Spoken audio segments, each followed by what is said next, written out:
Football അതൊരു വികാരമാണ്. അതിർത്തികളില്ലാത്ത ആഘോഷമാണ്. ലോകമൊരു കാൽപന്തായി ചുരുങ്ങുന്ന അവിസ്മരണീയമായ ഒരു അനുഭവമാണത്.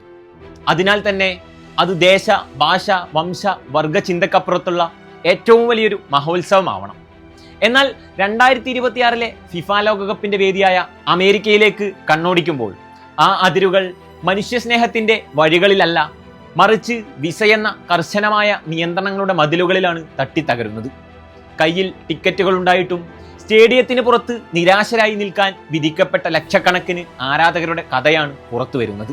ഇറാഖി ആരാധകൻ അബ്ദുള്ള അദ്നാൻ തന്റെ രാജ്യം പതിറ്റാണ്ടുകൾക്ക് ശേഷം ലോകകപ്പിന് യോഗ്യത നേടിയപ്പോൾ ആ ചരിത്ര മുഹൂർത്തത്തിന് സാക്ഷ്യം വഹിക്കാനാകുമെന്ന് അദ്ദേഹം സ്വപ്നം കണ്ടു. അതിനായി കഠിനാധ്വാനം ചെയ്ത് പണവും സംഘടിപ്പിച്ചു. എന്നാൽ യുദ്ധ സാഹചര്യങ്ങളുടെ പേരിൽ കോൺസുലാർ സേവനങ്ങൾ സ്തംഭിച്ചപ്പോൾ ആ സ്വപ്നത്തിന് മുന്നിൽ വാതിലുകൾ കൊട്ടിയടക്കപ്പെട്ടു. ഇതൊരു ഒറ്റപ്പെട്ട സംഭവമല്ല.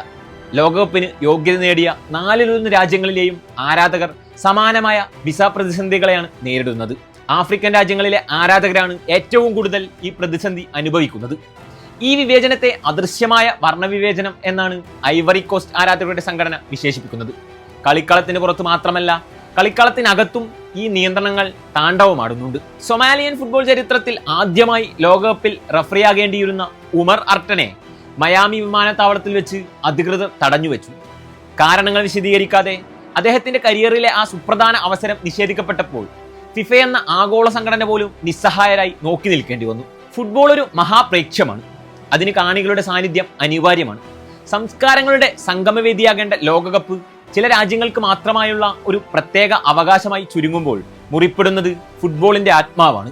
ഞങ്ങൾക്ക് വേണ്ടിയല്ല, അവർക്കു വേണ്ടി മാത്രമാണ് ഈ ലോകകപ്പ് എന്ന ആരാധകന്റെ വേദനിക്കുന്ന ചോദ്യം ഇന്നത്തെ ഫുട്ബോൾ ലോകം ഗൗരവമായി കാണേണ്ടതുണ്ട്.